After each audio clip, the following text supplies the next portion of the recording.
So, your high elo friend has told you that the best way to rank up in League of Legends is to stick to one champion and master them. And don't worry if you don't have high elo friends, you can just pretend, I won't judge you. Well, there are certain champions in the game that are far more rewarding when you perfect them, and when you've learned all of those specific characters' limits, matchups, itemization, combos, and everything else that goes with it.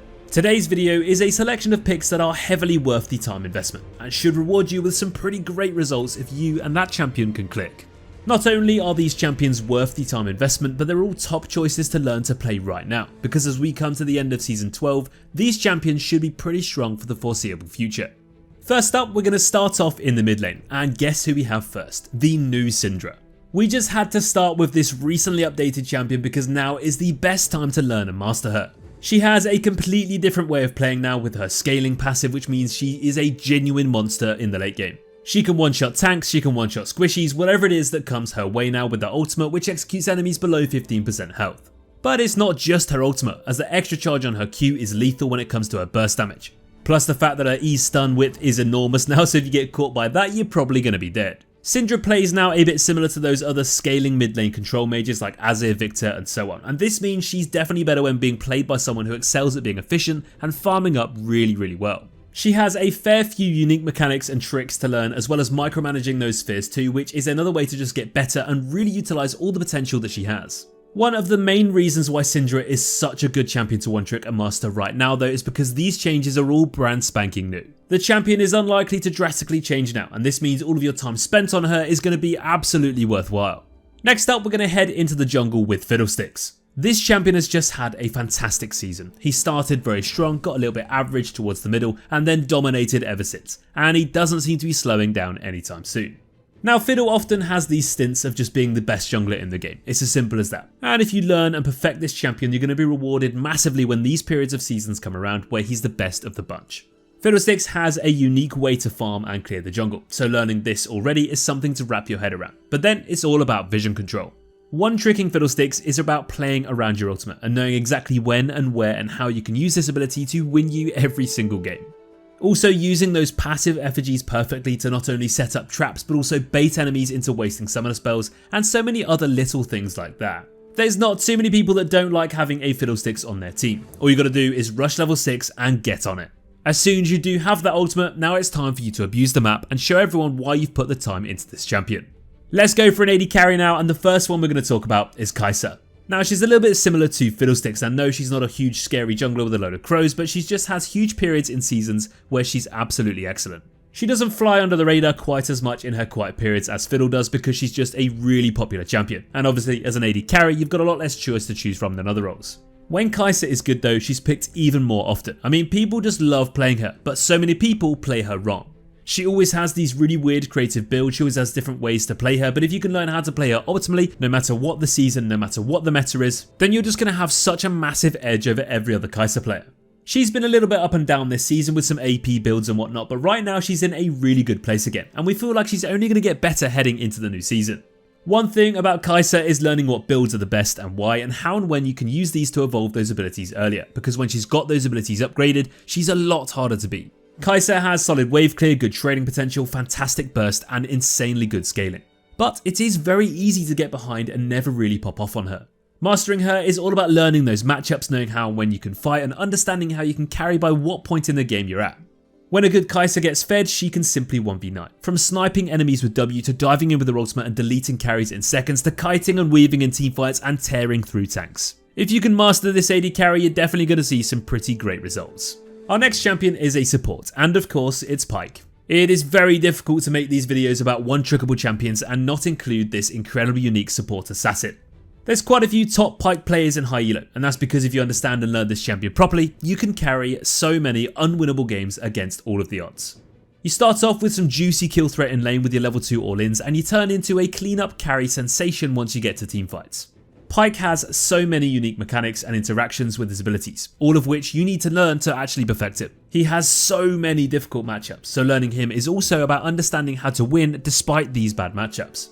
Pyke has had a pretty consistent season. He did struggle a bit after the durability patch, but he's always had his place in the meta. He's always been a really popular champion and support to play, but despite this, he's not really banned as much as other scary champions are. So this means if you do learn him and perfect him, in most seasons you will be able to play him a lot of the time. And the good thing is, Riot have already basically made it clear that they want him as a support, as we've often seen them forcing him to be played in the support instead of the mid lane. Now Pyke is probably the best snowballing support in the game in terms of sheer kill threat and gold generation. The damage and burst you can pull off with this guy if you're good enough is absolutely terrifying. And there's not too many players that will enjoy playing against you if you do manage to master him. Next up we've got Fiora, and she's had such a consistent season this year. She's had periods of being excellent and a large period of just being absolutely fine and more than viable. Well, this seems to be the common trend with Fiora in general throughout seasons. She's either broken or still completely playable if you're good enough. This is the perfect time to main and learn a champion because you're always going to be able to play them and still get on with them just fine, but you'll also have those periods where you just don't stop winning. Fiora as a champion is almost completely about matchups though. I mean, quite a few champions in this list are similar, but none quite as much as her, and this is mainly due to her W. This ability has the potential to decide every single fight in every single lane in every single game. Timing it perfectly is key to outplaying your enemies on Fiora, and this in itself is a really enjoyable thing to learn. Then you have the rest of your kit too. You've got your Q's burst and repositioning, you've got an attack speed reset in your E and adding some extra damage, you've got those vitals in your passive, and of course that duelist showdown with your ultimate. Fiora mains need to perfect every part of this kit to really do her thing. And to be honest, she's always a threatening champion to play against just because of that sheer outplay potential. Fiora one-tricks always have that ability to turn games around, even if they're really far behind. She has the tools to shut people down, take their bounties and flip the game into her favour, as long as she's good enough. If you get fed on Fiora and you know what you're doing, there's not going to be too many champions in the game that can take you down. So if you want a long-term main to learn and master, there's not too many choices better than Fiora. What a season Zac has had, and this pick is probably the riskiest pick of this video just because of how strong he's been for such a long time. So what we mean by risky is he might get some nerfs soon, but to be honest he will always still have his place as he's such a well designed champion. Zac is just so good right now that he's being played in 4 different roles. Yes, you heard that correctly, aside from the jungle, people are also playing him top, mid and support as well. Now don't worry too much because I haven't seen any Kraken Slayer Zacs in the bot lane, so there's that I guess. Zac is just such a monster when you really learn him though. He has insane ganks with that super long E, quick burst combos with that Q, and he can carry so many teamfights with the healing and damage that he offers, and of course the disruption in his ultimate. Zac has so many ways to play the game. He can dive, he can peel, he can do insane damage and absorb tons of damage too. He has loads of healing, he scales well, and he just has so many strengths. Learning him properly though is just really understanding his limits. Knowing that you can dive super easily with your passive up, there's so many ways you can combine your abilities together, linking up your Q with your E into your ultimate, and the more games you play, the more you understand just how mental this champion actually is. And he's also just really fun too, especially for a tanky frontliner. A lot of tanks are fairly simple, but Zac offers a lot of cheeky tricks to just give him that extra element to play with. Now as long as you understand that you are quite vulnerable and prone to invades on your first clear, and you can protect yourself here and get to those points where you dominate the map and carry the game, you're going to see some pretty insane results with this champion. Back to the bottom lane now, and we just have to talk about Draven. Now this guy is probably one of the most obnoxious champions you can play. He completely terrorizes bot laners and is one of the best snowballing champions in the whole League of Legends roster. Draven's design is all about playing aggressive and getting super fed. I mean, if you do end up having a tame lane phase, you're still going to scale really well, but the point of Draven is getting so much further ahead than everyone else on the map due to the extra gold you get from your passive and just the ridiculous damage of your axes. Talking of those axes, this is really what it takes to master and learn Draven properly. This is the #1 thing you have to learn, and then it's basically just limit testing, attack moving, and knowing exactly what you're capable of.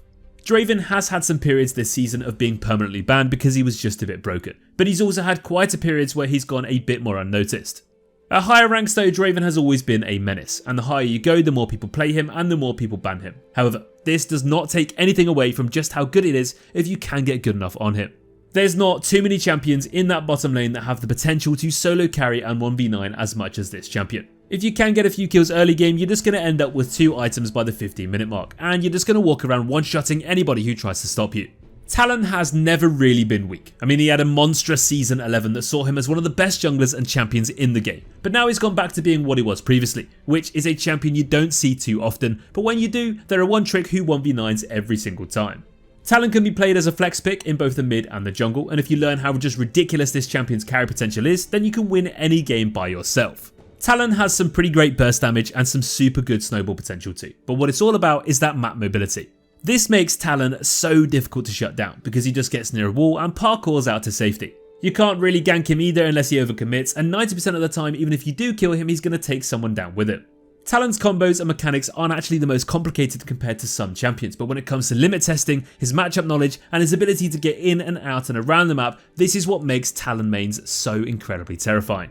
Now, we don't expect this champion to get nerfed anytime soon. He's been in a really healthy spot all season, and there's still plenty of Talon one-tricks slapping everybody they see right now. So if you're looking for a new niche assassin to main, give this guy a go. Let's take a look at another support now, and it's just going to have to be Thresh. This champion is so much fun, and there's so many ways you can win games by yourself when playing this guy. First and foremost, you've obviously got those hooks to win games at any different moment, from carrying the lane phase to landing that perfect hook on the enemy carry in that late game teamfight. But then you've also got those lanterns which allow your AD carry to reposition. You can use it to save them from ganks, you can use it to grant vision, let your jungler steal the Baron, and that's just a handful of ways you can carry with it. Then you've got your Flay as well and your ultimate, which just complete such a well-designed kit for such a well-designed champion. One-tricking Thresh is always such a safe bet. Everybody loves this guy. Riot love him being played at Worlds too, so you're always going to see some kind of Thresh buffs towards the end of seasons, if not before. Because of this, Thresh is in a really good spot after those recent buffs, and despite him having a pretty quiet season, the Thresh one-tricks have still been playing him and having great results with him all season long. He is a fantastic champion to main because he works into so many different team comps, he's solid against so many matchups, and has a ton of great synergies with bot laners too.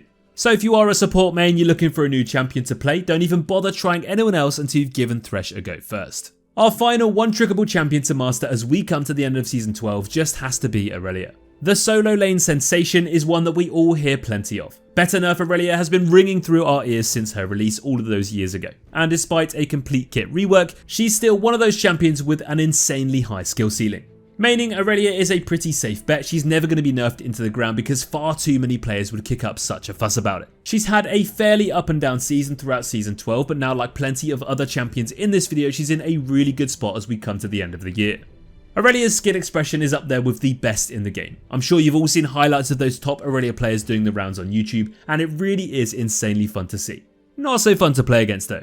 Aurelia's kit offers a lot of damage, mobility, sustain and burst, and this means she always has the ability to outplay her enemies and turn fights around even in the most unlikeliest of situations. Mastering Aurelia is probably harder than learning most of the other champions in this video, to be honest. You really do have to perfect every inch of learning a champion before you can really make her worthwhile. Matchups are a huge part, mechanics are another, combos are super important, and a combination of all of these things is crucial. You can't really get away with playing this champion at an average level, as if you do make a few mistakes, whether that's missing an ultimate or mispositioning in a fight, you're just going to be punished very quickly. Despite that, she is a really good snowballing carry champion to main, but if you do get behind, you are going to seriously struggle to be effective. If high risk, high reward, flashy solo laners are your jam, you've probably already tried Aurelia, but if not, time to try her now. So that's going to bring us to the end of our 10 one-trick champions to master as we come to the end of Season 12 video. We hope you enjoyed this video and maybe now you're considering trying one or two of these picks out in your games. Remember that the more hours you put into these champions, the more you're going to see better results. And here's a quick reminder not to first time them in ranked. Don't forget to check out our website to see all the builds and runes and combos and everything else for all of these champions. Thanks for watching everyone, and we're going to see you in the next video. As always, take care.